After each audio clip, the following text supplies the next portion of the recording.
All systems go. Clear for liftoff.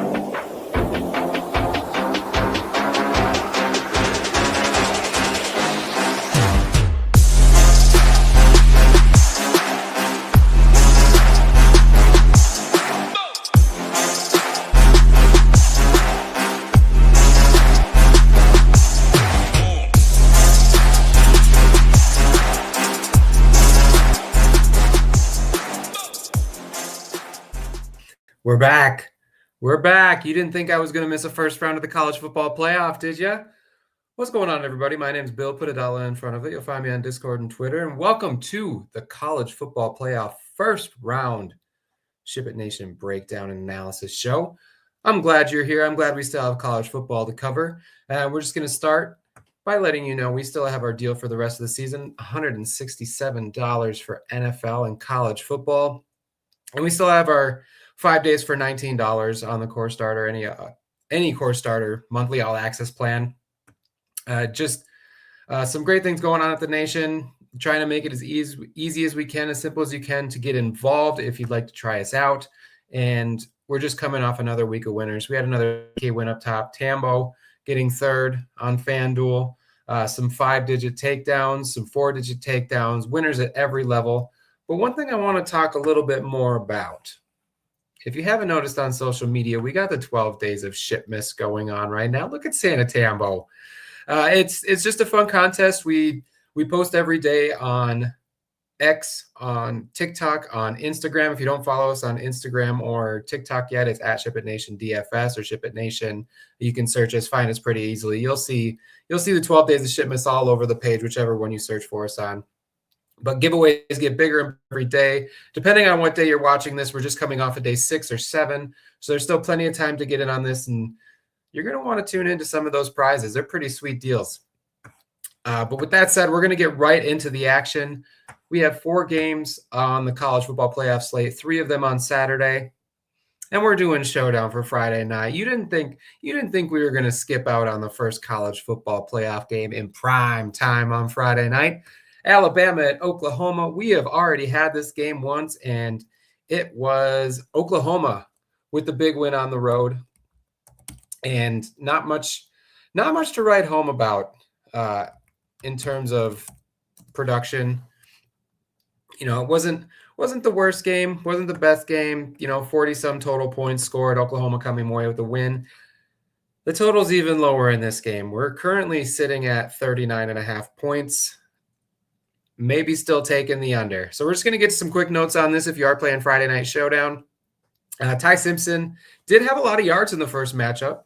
Didn't really turn into much. He went for negative in the rushing column. Only threw for 1 touchdown, also threw a pick. And, in Showdown, you might typically look at these quarterbacks as a safer play, but at $11,000 in the flex, the most expensive guy on the board, it becomes a tougher click on a team with a 19.5-point team total on the road in a game we've already had. And the defense is essentially the same for Oklahoma. I do still think he's in play, but he really hasn't been good for fantasy production since the beginning of the season at many of his prices. So seeing him as the highest priced guy in this game, maybe you play him because they're going to be down and they're going to be throwing the ball, but they were down against Georgia too. In that conference championship game. So while he's still in play, just a little bit more difficult click and one you're going to want to think a little bit more about. The running game for Alabama has been downright bad this season. Jam Miller should be back, which helps. I do like him more for some short catches. You get the PPR, maybe a little bit more involved in this offense. But it was actually Daniel Hill who had a halfway decent game against Oklahoma the last time these two teams played. Possibly more of a workload if Jam Miller doesn't produce early. Kevin Riley's already been ruled out of this game. So Hill's at least going to get the backup work, possibly more. Maybe we'll see A.K. Deer. I don't know if the situation's good for Alabama if we do, or it's real good. And Daniel Hill against Oklahoma had more than 3 yards after contact, which against a defense like this is something you don't mind seeing. Something you could need a little bit of salary relief from Jam Miller and Xavier Robinson, and even Torrey Blaylock on the other side. In the wide receiver room, Jeremy Bernard remains the number one. He was targeted often in this matchup the first time around. You're paying for him, most expensive skill player on the board. But none of these plays are going to look super good with a point total so low in this game, but you got to play somebody. And Jeremy Bernard is one of those guys I have my eye on. Ryan Williams has been pretty disappointing for most of the season. I think I'd rather find the salary for Satania or Bernard. We'll talk more about Satania in a minute. Horton and Brooks, pretty good value, and they're going to be on the field at 3K and 2K in the flex. Josh Cuevas is off the report now. OU was the last time they played OU. He actually had a pretty decent game, went for 80 yards and a touchdown. So if Cuevas is going to be out there, I don't mind him. Again, kind of the same reason I like Jam Miller in this game is just short passes. Tight ends, running backs, short passes, slot guys. And I do have to correct myself. Josh Cuevas is probable on the report. So it's looking like he's going to go. On the Oklahoma side, John Mateer, maybe the healthiest he's been since, he was down with that injury. He does have some rushing upside. He comes in cheaper than Simpson. All of these reasons, he's my preferred quarterback on the slate if you're going to play one over the other. And obviously being at home on the favorite team certainly helps too. The Sooner run game, as bad as Alabama's has been, the Sooners haven't been much to write home about either. They've had a couple of spike games, and plus you're looking at Robinson and Blaylock, who've been splitting a lot more lately. We thought it was Blaylock, and then Robinson kind of took over, and then Blaylock's been getting more snaps. He actually outsnapped Robinson in the last game. And I know Robinson got banged up a little bit in this Alabama game the first time the two teams play, but again, with these running backs at the prices they're at and the value you get at wide receiver, these running backs are going to be tougher clicks. However, might get a little bit of leverage with these guys, depending on how ownership pans out. So that might be a reason to play a running back is, short passes, the PPR format, low scoring game, not too many points on the board. Maybe the receptions get there and you get one that falls in the box. Satania, still a top play, even with the tough matchup. None of these guys were really targeted in the last matchup, but the Sooners only threw the ball 23 times. So you can't really take a lot from that. It's going to be a different game, a playoff atmosphere. So if they even throw the ball 5 to 8 more times, 3 of those targets go to Satania, you're looking at 6 to 7 targets instead of 3 to 4. Deion Burks is cheaper, $3,000 value from Satania. He's going to be on the field. Kanak, if you're going to buy into the narrative that there's going to be some short passes on the Oklahoma side too, don't mind Kanak. One thing worth mentioning, Keontae Lewis has been banged up and only played 1 snap against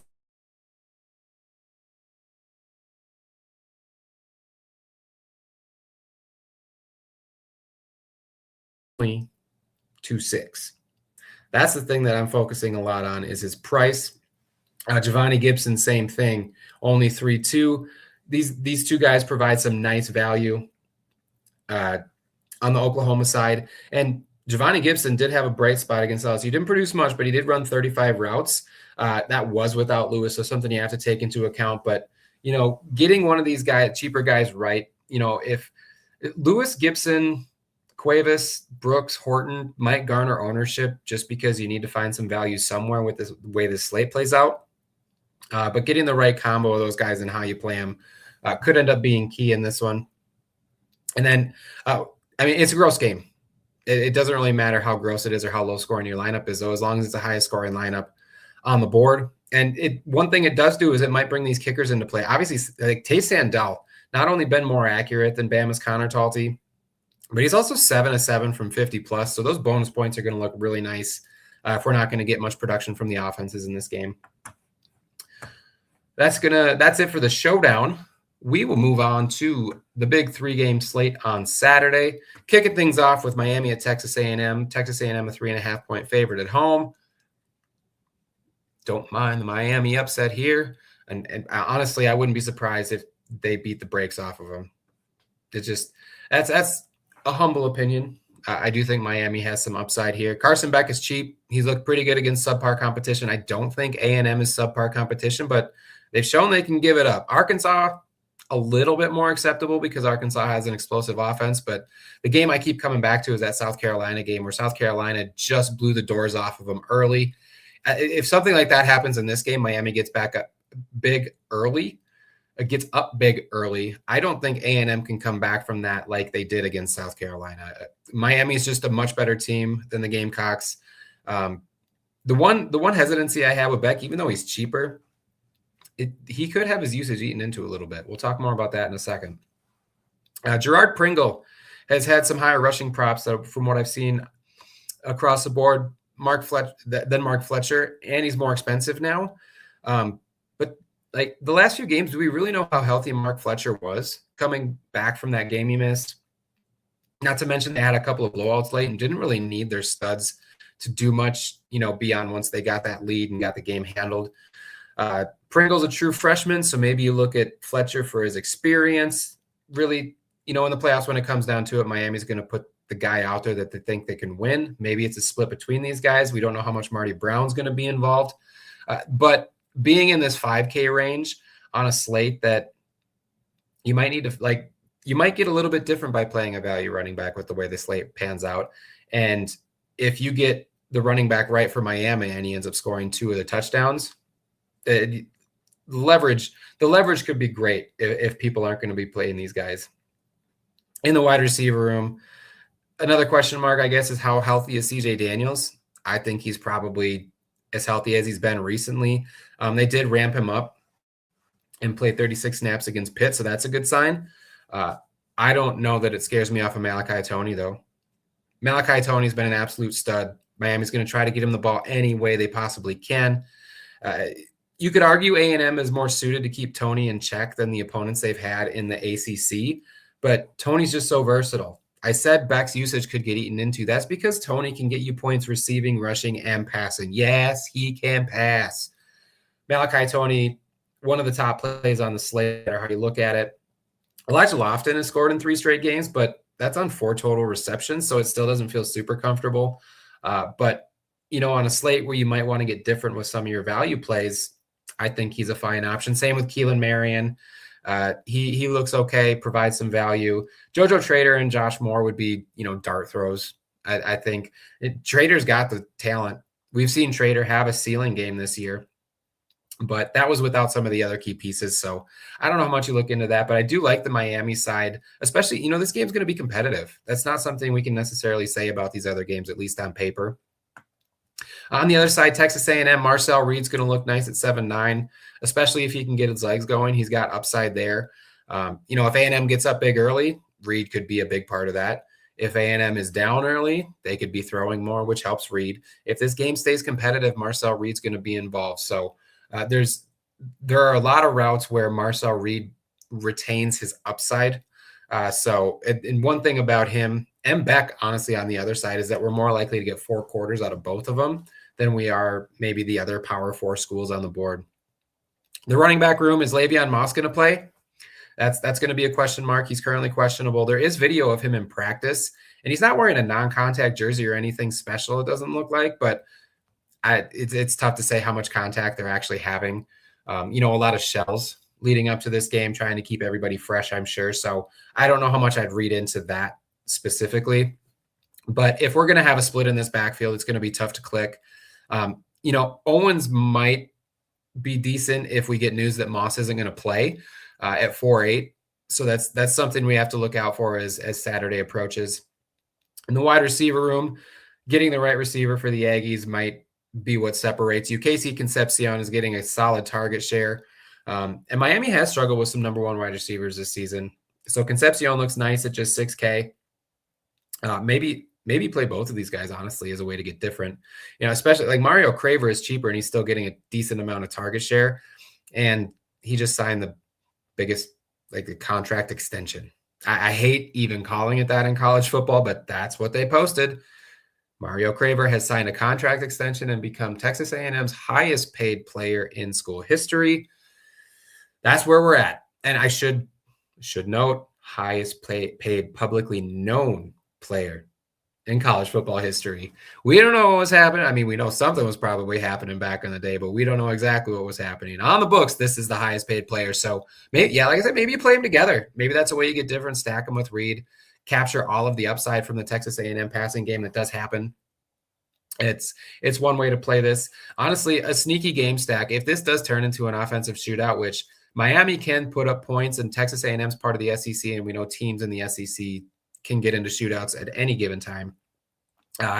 Playing this game as a shootout rather than a lower scoring close game it could separate you a little bit too, especially with how much ownership I think is going to go to the next game, specifically on one side. As for the rest of Texas A&M, Ashton Bethel-Roman actually outsnapped Craver in the last game, and Terry Bussey was right up there in terms of snap count too against Texas. It's just that, Craver got the targets over those guys. So you're mainly looking at the top two, but I don't mind, like in GPPs, especially like the large field overstacking this game a little bit, playing it a little bit different. Don't mind that at all. Tulane at Ole Miss, blowout city, number one. Ole Miss beat the brakes off Tulane 45-10 in the first meeting. For Tulane, the passing game coordinator is going to be coaching because Summerall is off to Florida. Jake Retzlaff got benched the last time these two teams played, but I still think you probably need to consider him. He's got the rushing upside if he's going to use his legs. And he's in a spot, I don't know how many people are actually going to go to him. And even if he doesn't use his legs a ton, if the game script holds and Tulane has to throw a bunch, it could pay off. But again, benched in the first game against Ole Miss, and Brennan Sullivan came in, so that we've seen the risk. We witnessed this game once, and we already saw the risk to playing a guy like Retzlaff. So we know going in what the downside is. In terms of the running backs, again, not a great matchup on paper. I do really like the volume that Jamari McClure is getting, and he's 5'3", right in that middle ground. So if he thinks Tulane stays in the game and can keep the running backs a little bit more involved, I don't mind McClure. Gordon's going to be on the field some, not really enough to garner interest. So watch, he'll be the first touchdown scorer of this game. Wide receiver room. This is where you could start to get maybe a little bit of value. The one thing that does give me some pause is that Bryce Bohannon moved from doubtful on the initial report to questionable on Thursday's report, which would just spread out usage in this wide receiver room. Preston, Amari Hayes, Anthony Brown-Stevens, Zy Carl Lewis, all of these guys have potential to get there, especially because they're all cheap. But the thing to watch is the Bohannon news. If we have 6 guys that could possibly get 4 targets, it does diminish my interest a little bit. If we have 4 guys out there that could get 4 to 5 targets or more, the more you spread out this wide receiver room target share, the less interest you get. But Bohannon news, something we'll be watching, something to pay attention to. May not seem huge, but game state, it could make a difference. On the Ole Miss side, for Ole Miss, a defensive coordinator is coaching.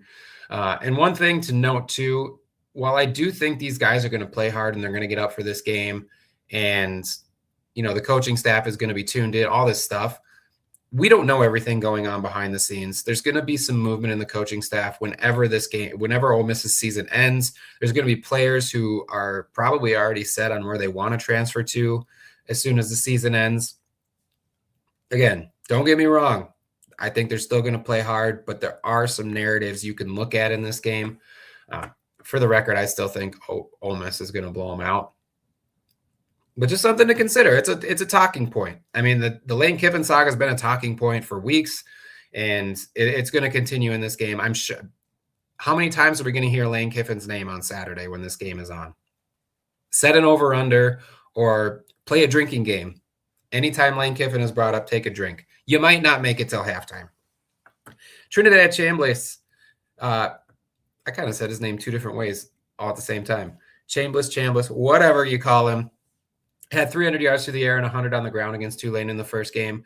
And not just looking at this game, he's been a stud with upside through the air and on the ground the entire season. So even at 8-2, being the most expensive player on the slate, definitely a target option here. Kewan Lacey, what do you want me to say? He's been plug and play all season. I don't know what would stop us now. He only had 68 yards on the ground against Tulane the last time they played, but he also had 3 catches and a couple of touchdowns. That's 21 touches in that game. I'll take that usage all day long. I don't care what his price is. Pass catchers also remain pretty much the same as we've been playing them all season. Harrison Wall is still very involved. Deuce Alexander might be the first click in terms of value for everybody on the slate at 3,300. Continues to be underpriced as he has been all season. Dejon Stribling is consistent in terms of his target share, and he has 3 touchdowns in the last 2 games. Daquan Wright, still one of my favorite players for his size and athleticism. A matchup nightmare when he's healthy. He is still listed as probable on the report. And Caden Lee, he's still that Winston Watkins has even been getting more usage lately. So all 6 guys on the screen here on the stone at shipitnation.com are they look fine. Like, they have potential, any one of these guys. And that's why I don't think it's going to be uncommon to see 4, maybe even 5 Ole Miss guys in a lineup on a short slate with just 3 games on it. So getting leverage may just come down to only playing 3 Ole Miss guys and finding, the one-offs elsewhere or mini stacks elsewhere that can set you apart from a majority of the lines, especially in GPPs. James Madison at Oregon, from one blowout to a bigger blowout. Okay, if you haven't been following JMU Sports News on X, though, they've been on fire ever since the CFP bracket reveal. They are trolling hard. One of their tweets said something like, the James Madison campuses are 25 or 24-1 this year, whatever the record is, and go through all the stats and, beat Oregon by double digits or whatever. And then at the bottom it says, no, this also includes JMU Bloomington campus, which just great trolling. Half the team went to Indiana. It's a beautiful thing. And that's not it. There's a lot of tweets out there, or a lot of posts. I don't know if I get in trouble for saying tweets or Twitter anymore. I've been saying it all season. Alonzo Barnett on the JMU side put up some absolutely stellar numbers this year, but there's one glaring week, the week they played their only Power 4 team on the schedule. Not even 5 DK points. You can argue it was early in the season and JMU actually kept that game close, but I do think that's mostly in part to their defense. And Oregon's pass defense is just really good. Outside of USC and Indiana, they haven't allowed 200 yards passing to anyone. And the Indiana game was 215. And also, don't forget, Matthew Sluka is still on the team. I don't think we're going to be rushing to play him, but that kind of takes down Alonzo Barnett a little bit more. If they bring out some more packages, maybe some stuff we haven't seen yet, maybe some 2 quarterback packages. I think Barnett's a large field GPP play only. He is a nice price, though. 69 is nice. Wayne Knight can also put up stellar numbers. He was a darling in the conference championship week, but Oregon's rushing defense is about as good as their pass defense. And 6,100 is pretty steep considering all the other running backs we've talked about. Being the third highest price running back on the slate. Yeah, that's a tough click for James Madison as a 20.5 point dog going up against one of the better programs in college football. And honestly, we'll probably see 2 to 4 other backs mix in. The wide receivers, more tough clicks. Landon Ellis, maybe a little bit bigger body that can handle some of these tougher coverages. But these guys are all dart throws too. Yes, they're all cheap, but I just put them side by side. You can see it on your screen if you're watching and not just listening to the podcast later. We also thank the podcasters who check us out in the audio version. We're glad you're here too. So I apologize in advance when I make visual references, but we're glad you're here. Speaking of glad you're here, hit the like button. If you made it this far, might as well hit the like button. That like button is just right below this video. Really easy to click, and it really helps us out. We love bringing you this content every week. And there's not much more for me in college football season, but there's so much more to come. And before you know it, it's going to be August again, and I'll be right back on your screens. And I'll be back on your screens again this year too. There's still more college football playoff. Don't worry. If you were worried, I don't know how many of you are worried. And ramble over. Golly, I ramble so much. Anywho, Landon Ellis, fine. But what I was just saying, if you look on your screen, look at side by side with these Tulane guys. Who do you feel more comfortable playing? The Tulane wide receivers or James Madison wide receivers? And James Madison doesn't even throw the ball that much anyway. I've already talked too much about these guys. It's just hard to find a path to success with those guys. On the Oregon side, Dante Moore does have some potential here, especially at 7-7. We've seen some 300-yard performances, but outside of the Minnesota game, we've really only seen Oregon rely on the run since playing Indiana. Only rely on the run. They've relied more on the run, I should say. There's certainly a path here for Oregon to go for 300 through the air and on the ground, so I don't mind it. And some of the reliance on the run recently might be due to some wide receiver injuries that you may have heard about. We'll talk about that in a minute as well. So there's definitely potential here for Dante Moore. And with the quarterbacks on this slate, with the 6 quarterbacks we have, 7,700 is going to pop in all likelihood when you're running your lines. And for good reason, again, on a short slate. This running back room, I'm interested in them as well. I just said I think they could possibly go for 300 on the air, through the air and on the ground. So Oregon should be able to handle JMU up front. Emmanuel Bush is on the injury report. He is probable now, though. If he were more toward the questionable doubtful side, I would like the Oregon run game even more, because 350-pound interior lineman, takes up a lot of space and usually draws a lot of double teams. So that could be maybe the slight risk, but I don't think it's much of a risk at all. I like Whittington even at 7K, Davison even at 6'4". De'Aaron Hill, 4-5, could get involved in the first quarter. We've seen it before with Oregon. We've seen this rotation.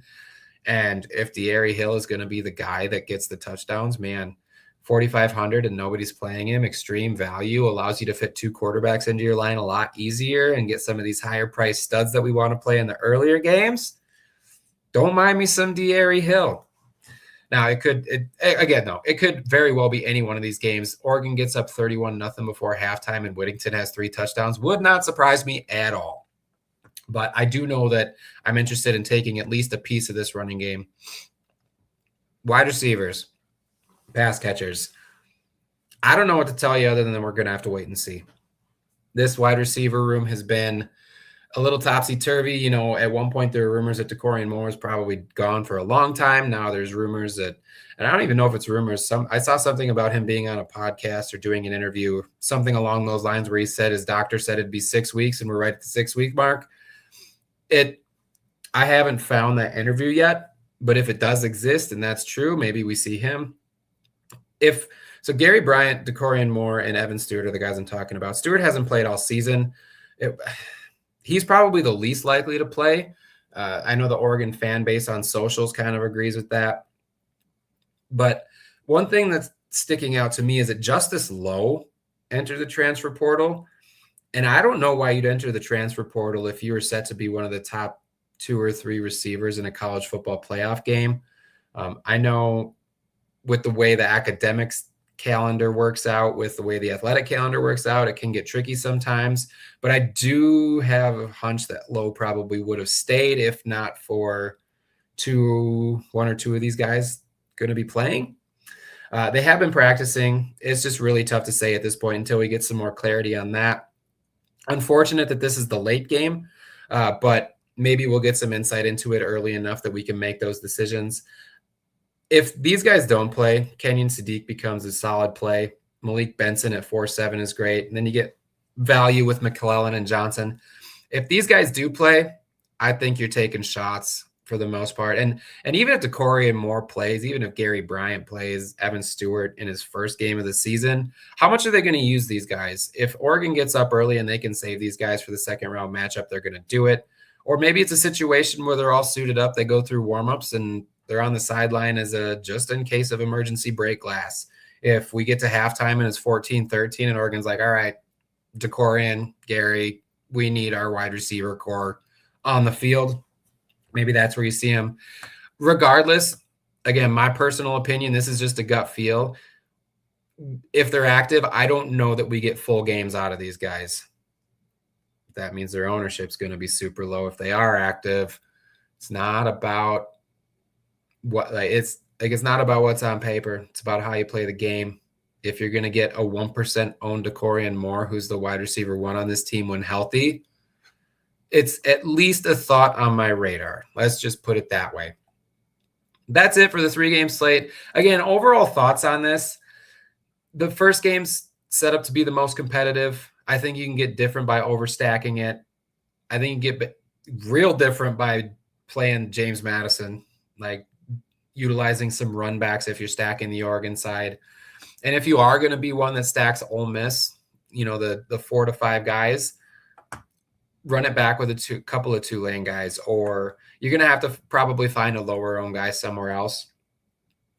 And I don't know that there's not a game that I would completely ignore. James Madison's probably the team as it sits right now that I'm going to completely ignore, but that could very well change before Saturday. It's going to be fun. Regardless of what happens, it's going to be fun to watch football on Saturday, and we get it wall to wall with the noon start. 11 start, Lord's time zone. I still don't like that we put ET on here. 11 p.m. or 11 a.m. Lord's time zone, 2:30 p.m. Lord's time zone, 6:30 p.m. Lord's time zone. It's going to be a fun day of football. It's going to be a fun weekend of football kicking off Friday night. That kind of leads us into the big guys rule number 1. College football is fun. Enjoy the process. Enjoy the sweat.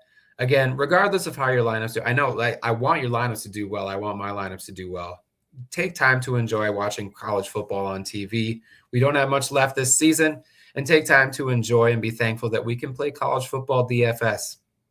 But most importantly, don't take a single day for granted. We don't know how many we have. It's never enough, and we don't know when the last one is going to be. That's going to do it for the college football playoff round 1 analysis show. I will see you on the streets this weekend. Let's all go out there and try to ship one for the big guy.